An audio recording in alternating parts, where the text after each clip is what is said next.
राधे राधे जी। पवित्र वचन YouTube channel में आपका हार्दिक स्वागत है। मैं हूँ कात्यायनी।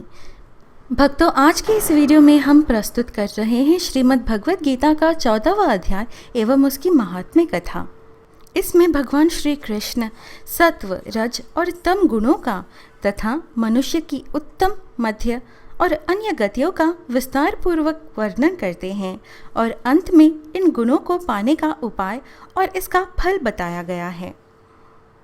आइए श्रवण करें, परंतु उससे पहले हमेशा की तरह ओम नमो भगवते वासुदेवाय लिखकर अवश्य कमेंट करें। यह मंत्र पितृदोष निवारण के लिए सर्वोत्तम है। यह वीडियो अच्छी लगे तो लाइक करना ना भूलें और यदि आपने अभी तक हमारे चैनल को सब्सक्राइब नहीं किया है तो अभी सब्सक्राइब कर दें। ओम नमो भगवते वासुदेवाय। श्रीमद् भगवद गीता 14वां अध्याय गुणत्रय विभाग योग। ज्ञान की महिमा और प्रकृति पुरुष से जगत की उत्पत्ति। श्री भगवान ने कहा, हे अर्जुन, समस्त ज्ञानों में भी सर्वश्रेष्ठ इस परम ज्ञान को मैं तेरे लिए फिर से कहता हूँ, जिसे जानकर सभी संत मुनियों ने इस संसार से मुक्त होकर परम सिद्धि को प्राप्त किया है। इस ज्ञान में स्थिर होकर वह मनुष्य मेरे जैसे स्वभाव को ही प्राप्त होता है। वह जीव ना तो सृष्टि के प्रारंभ में फिर से उत्पन्न ही होता है और ना ही प्रलय के समय कभी व्याकुल होता है। हे भरतवंशी, मेरी यह 8 तत्वों वाली जड़ प्रकृति यानी जल, अग्नि, वायु, पृथ्वी, आकाश, मन, बुद्धि और अहंकार, मेरी यह 8 तत्वों वाली जड़ प्रकृति ही समस्त वस्तुओं को उत्पन्न करने वाली योनि है और मैं ही ब्रह्म रूप में चेतन रूपी बीज को स्थापित करता हूँ। इस जड़ चेतन के संयोग से ही सभी चर अचर प्राणियों का जन्म संभव होता है।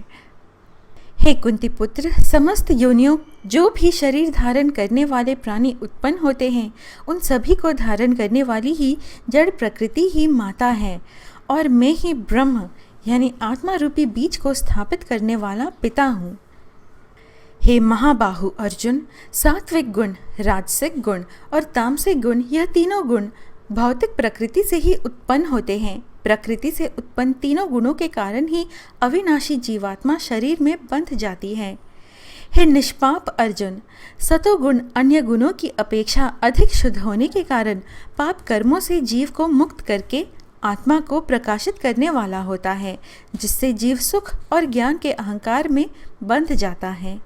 हे कुंती पुत्र, रजोगुण को कामनाओं और लोभ के कारण उत्पन्न हुआ समझ, जिसके कारण शरीरधारी जीव सकाम कर्मों यानी फल की आसक्ति में बंध जाता है। हे भरतवंशी, तमोगुण को शरीर के प्रति मोह के कारण अज्ञान से उत्पन्न हुआ समझ, जिसके कारण जीव प्रमाद, आलस्य और निद्रा द्वारा बंध जाता है। हे अर्जुन, सतोगुण मनुष्य को सुख में बांधता है, रजोगुण मनुष्य को सकाम कर्म में बांधता है और तमोगुण मनुष्य के ज्ञान को ढककर प्रमाद में बांधता है। हे भरतवंशी अर्जुन, रजोगुण और तमोगुण के घटने पर सतोगुण बढ़ता है, सतोगुण और रजोगुण के घटने पर तमोगुण बढ़ता है। इसी प्रकार तमोगुण और सतोगुण के घटने पर रजोगुण बढ़ता है। जिस समय इसके शरीर सभी 9 द्वारों यानी 2 आंखें, 2 कान, 2 नथुने, मुख, गुदा और उपस्थ, इन 9 द्वारों में ज्ञान का प्रकाश उत्पन्न होता है, उस समय सतोगुण विशेष बुद्धि को प्राप्त होता है। हे भरतवंशियों में श्रेष्ठ, जब रजोगुण विशेष बुद्धि को प्राप्त होता है, तब लोभ के उत्पन्न होने कारण फल की इच्छा से कार्यों को करने की प्रवृत्ति और मन की चंचलता के कारण विषय भोगों को भोगने की अनियंत्रित इच्छा बढ़ने लगती है। हे कुरुवंशी अर्जुन, जब तमोगुण विशेष बुद्धि को प्राप्त होता है, तब अज्ञान रूपी अंधकार, कर्तव्य कर्मों को न करने की प्रवृत्ति, पागलपन की अवस्था और मोह के कारण ना करने योग्य कार्य करने की प्रवृत्ति बढ़ने लगती है। जब कोई मनुष्य सतोगुण की वृद्धि होने पर मृत्यु को प्राप्त होता है, तब वह उत्तम कर्म करने वालों के निर्मल स्वर्ग लोकों को प्राप्त होता है। जब कोई मनुष्य रजोगुण की बुद्धि होने पर मृत्यु को प्राप्त होता है, तब वह सकाम कर्म करने वाले मनुष्यों में जन्म लेता है और उसी प्रकार तमोगुण की बुद्धि होने पर मृत्यु को प्राप्त मनुष्य पशु पक्षियों आदि निम्न योनियों में जन्म लेता है। सतोगुण में किए गए कर्म का फल सुख और ज्ञान युक्त निर्मल फल कहा गया है। रजोगुण में किए गए कर्म का फल दुख कहा गया है और तमोगुण में किए गए कर्म का फल अज्ञान कहा गया है।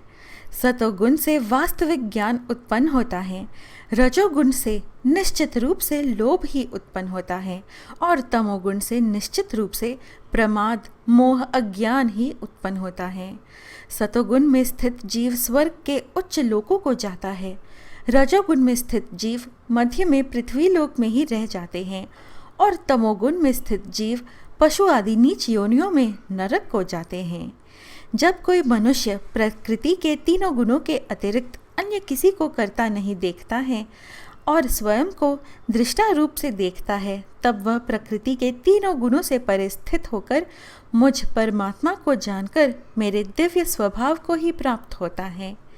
जब शरीरधारी जीव प्रकृति के इन तीनों गुणों को पार कर जाता है, तब वह जन्म मृत्यु बुढ़ापा तथा सभी प्रकार के कष्टों से मुक्त होकर इसी जीवन में परम आनंद स्वरूप अमृत का भोग करता है। अर्जुन ने पूछा, हे प्रभु, प्रकृति के तीनों गुणों को पार किया हुआ मनुष्य किन लक्षणों के द्वारा जाना जाता है और उसका आचरण कैसा होता है तथा वह मनुष्य प्रकृति के तीनों गुणों को किस प्रकार से पार कर पाता है। श्री भगवान बोले, जो मनुष्य ईश्वरीय ज्ञान रूपी प्रकाश यानी सतोगुण तथा कर्म करने में आसक्ति यानी रजोगुण तथा मोह रूपी अज्ञान यानी तमोगुण के बढ़ने पर कभी भी उनसे घृणा नहीं करता है तथा समान भाव में स्थित होकर ना तो उनमें प्रवृत्ति ही होता है और ना ही उनसे निवृत्त होने की इच्छा ही करता है, जो उदासीन भाव में स्थित रहकर किसी भी गुण के आने जाने से विचलित नहीं होता है और गुणों को ही कार्य करते हुए जानकर एक ही भाव में स्थिर रहता है, जो सुख और दुख में समान भाव में स्थित रहता है, जो अपने आत्म भाव में स्थित रहता है, जो मिट्टी पत्थर और स्वर्ण को एक समान समझता है, जिसके लिए ना तो कोई प्रिय होता है और ना ही कोई अप्रिय होता है, तथा जो निंदा और स्तुति में अपना धीरज नहीं खोता है, जो मान और अपमान को एक समान समझता है, जो मित्र और शत्रु के पक्ष में समान भाव में रहता है तथा जिसमें सभी कर्मों के करते हुए भी कर्तापन का भाव नहीं होता है, ऐसे मनुष्य को प्रकृति के गुणों से अतीत कहा जाता है। जो मनुष्य हर परिस्थिति में बिना विचलित हुए अनन्य भाव से मेरे भक्ति में स्थिर रहता है, वह भक्त प्रकृति के तीनों गुणों को अति शीघ्र पार करके ब्रह्मपद पर स्थित हो जाता है। उस अविनाशी ब्रह्म पद का मैं ही अमृत स्वरूप, शाश्वत स्वरूप, धर्म स्वरूप और परम आनंद स्वरूप एकमात्र आश्रय हूँ। इस प्रकार उपनिषद ब्रह्म विद्या तथा योग शास्त्र रूप श्रीमद् भगवद गीता के श्री कृष्ण अर्जुन संवाद में प्राकृतिक गुण विभाग योग नाम का 14वां अध्याय संपूर्ण हुआ। भक्तों, यह है श्रीमद् भगवद गीता का 14वां अध्याय। आइए अब इसकी महात्म्य कथा सुनिए। श्रीमद् भगवद गीता के 14वें अध्याय का महात्म्य। श्री महादेव जी कहते हैं, पार्वती, अब मैं भव बंधन से छुटकारा पाने के साधनभूत 14वें अध्याय का महात्म्य बतलाता हूँ, आप ध्यान देकर सुने। सिन्हल द्वीप में विक्रम बेताल नामक एक राजा थे, जो सिंह के समान पराक्रमी और कलाओं के भंडार थे। एक दिन वे शिकार खेलने के लिए उत्सुक होकर राजकुमारों सहित 2 कुतियों को साथ लिए वन में गए। वहां पहुंचने पर उन्होंने तीव्र गति से भागते हुए खरगोश के पीछे अपनी कुतिया छोड़ दी। उस समय सब प्राणियों के देखते देखते खरगोश इस प्रकार भागने लगा मानो कहीं उड़ गया हो। दौड़ते दौड़ते बहुत थक जाने के कारण वह एक बड़ी गहरे गड्ढे में गिर पड़ा। गिरने पर भी वह कुतिया के हाथ नहीं आया और उस स्थान पर जा पहुंचा जहां का वातावरण बहुत ही शांत था। वहाँ हरिण निर्भय होकर सब और वृक्षों की छाया में बैठे रहते थे। बंदर भी अपने आप टूट कर गिरे हुए नारियल के फलों और पके हुए आमों से पूर्ण तृप्त रहते थे। वह सिंह हाथी के बच्चों के साथ खेलते और सांप निडर होकर मोर की पंखों में घुस जाते थे। उस स्थान पर एक आश्रम के भीतर वत्स नामक मुनि रहते थे। जो जितेंद्रिय एवं शांत भाव से निरंतर गीता के 14वें अध्याय का पाठ किया करते थे। आश्रम के पास ही वत्स मुनि के किसी शिष्य ने अपना पैर धोया था। ये भी 14वें अध्याय का पाठ करने वाले थे। उसके जल से वहाँ की मिट्टी गीली हो गई थी। खरगोश का जीवन कुछ शेष था। वह हाँफता हुआ आकर उसी कीचड़ में गिर पड़ा। उसके स्पर्श मात्र से ही खरगोश दिव्य विमान पर बैठकर स्वर्गलोक को चला गया। फिर कुतिया भी उसका पीछा करती हुई आई। वहाँ उसके शरीर में कुछ कीचड़ के छींटे लग गए। फिर भूख प्यास की पीड़ा से रहित हो कुतिया का रूप त्याग कर उसने दिव्यांग नाग का रमणीय रूप धारण कर लिया तथा गंधर्वों से सुशोभित दिव्य विमान पर आरूढ़ हो वह भी स्वर्गलोक को चली गई। यह देख मुनि के मेधावी शिष्य स्वकंधर हंसने लगे। उन दोनों के पूर्व जन्म के वैर का कारण सोचकर उन्हें बड़ा विस्मय हुआ था। उस समय राजा के नेत्र भी आश्चर्य से चकित हो उठे। उन्होंने बड़ी भक्ति के साथ प्रणाम करके पूछा, विप्रवर, नीच योनियों में पड़े हुए दोनों प्राणी कुतिया और खरगोश ज्ञानहीन होते हुए भी जो स्वर्ग में चले गए, इसका क्या कारण है? इसकी कथा सुनाइए। शिष्य ने कहा, भूपाल, इस वन में वत्स नामक ब्राह्मण रहते हैं। वे बड़े जितेंद्रिय महात्मा हैं। गीता के 14वें अध्याय का सदा जप किया करते हैं। मैं उन्हीं का शिष्य हूँ। मैंने भी ब्रह्म विद्या में विशेषज्ञता प्राप्त की है। गुरुजी की ही भांति मैं भी 14वें अध्याय का प्रतिदिन जप करता हूँ। मेरे पैर धोने के जल में लौटने के कारण यह खरगोश कुतिया के साथ ही स्वर्गलोक को प्राप्त हुआ है। अब मैं अपने हंसने का कारण बताता हूँ। महाराष्ट्र में प्रत्युदक नामक महान नगर है। वहाँ केशव नाम का एक ब्राह्मण रहता था जो कपटी मनुष्यों में अग्रगण्य था। उसकी स्त्री का नाम विलोभना था। वह सच्छंद विहार करने वाली थी।